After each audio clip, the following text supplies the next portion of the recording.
Welcome to Archiversity online classes.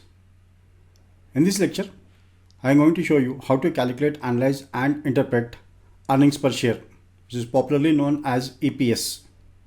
For this purpose, I source financial statements of two companies. In case of a real company's financial statements, you don't need to calculate the earnings per share. So earnings per share is already calculated and presented in statement of a profit and loss account. So using these two statements, I'll show you where to find out the earnings per share and how to interpret it. Here is a standalone statement of profit and loss account of Pratap Snacks Limited. So here, if you observe the statement of profit and loss account, which gives you all the details, that is the revenue from operations, other income, your expenses, then profit before tax, tax expenses, profit for the year, other comprehensive income, and at the end of the statement of a profit and loss, you will find an item titled as earnings per share. So here you can find out the two values. One is the basic earnings per share and second one is the diluted earnings per share. We call this as earnings per share.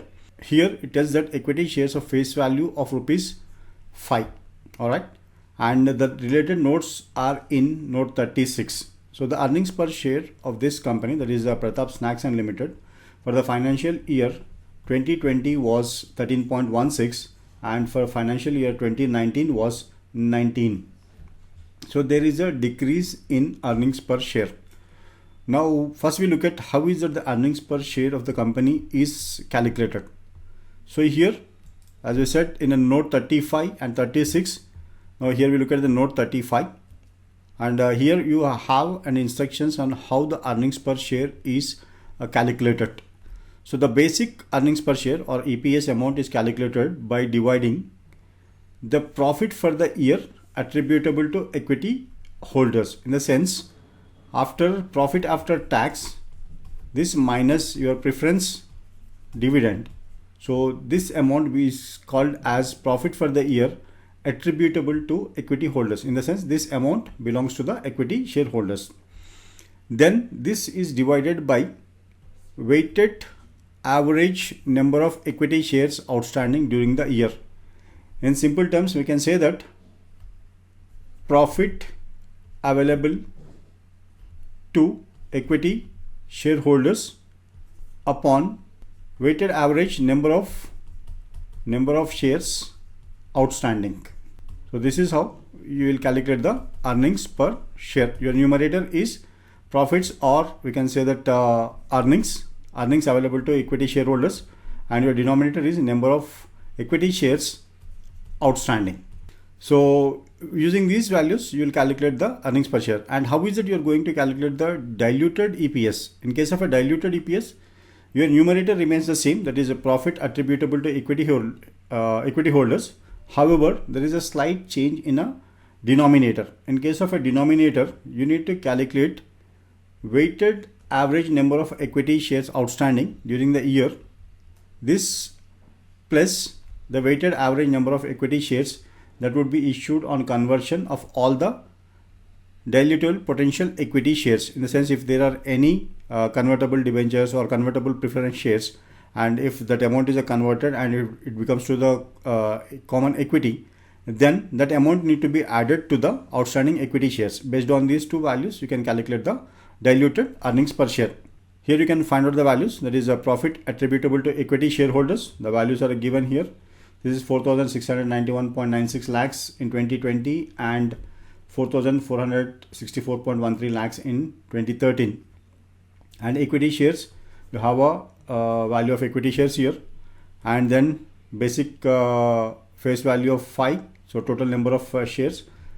All right, then here you have a earnings per share. So earnings per share for the financial year 2019 is 19 and 2020 is 13. So there is a decrease in earnings per share.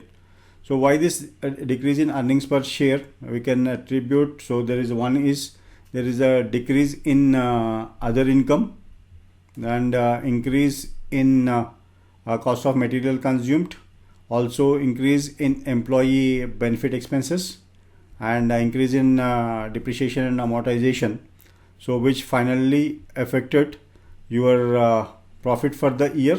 So there is a decrease in a profit for the year. when a profit for the year decreases, automatically earnings per share of our equity shareholders will decrease. This is one. And if a profit for the share remains constant, but the number of shares increases, then also earnings per share will decrease. So this is the case with the Pratap Snacks, and we look at another company. Here we have a standalone statement of profit and loss account of DLF buildings, and as I said, you don't need to do any calculations to find out the earnings per share. Directly you will get it from the statement of a profit and loss account of a real company. So you have a basic EPS is here and diluted EPS is here. So the basic EPS is 3.85 rupees and diluted, sorry, for the year 2019, and for 2020 this is 9.34, and similarly you have a diluted EPS. Now in this case, in case of a DLF, you see that there is an increase in earnings per share. Now why this increase in earnings per share? Even after there is a decrease in the revenues from operations, there is a decrease in the revenues of operations, still your earnings per share is increased. This is because of other income. So you have to look at the notes related to other income, which is a 28, and you need to find out why there is such a high jump in other income. Earlier it was 41,337 lakhs, but now during the year 2020 this is 249,361 lakhs. There is a tremendous increase in other income. So you need to find out the reasons that you will find in note number 28. Similarly, there is a decrease in your cost of a land. Then there is decrease in finance cost. That means the company may have repaid its loans and decreased its borrowings. Then there is a decrease in depreciation and amortization. So because of all this, there is a significant increase in profit for the year. So one is that in case of a DLF, we can attribute the significant increase in profit for the year is due to other income. So you need to pay an attention towards this and to find out why there is a sudden increase in other income during the financial year 2020, and because of which you can see that there is a significant increase in earnings per share. So by this you may be able to understand that what are the factors which influence your earnings per share. So earnings per share is influenced by your profit for the year, or alternatively your number of shares outstanding. If the company buybacks its shares and it minimizes its share capital, then also the earnings per share will increase. On the other hand, if a company makes more revenues, then if profit for the year is high, then also the earnings per share will increase. So in this case, you just what I suggest is, for in case of a DLF, you need to look at why there is a sudden increase in other income. So this is how you need to find out the earnings per share, which is already calculated and presented in your statement of a profit and loss account of real companies. So just you need to understand that and what are the reasons for increase or a decrease in EPS. Thank you for watching the lecture.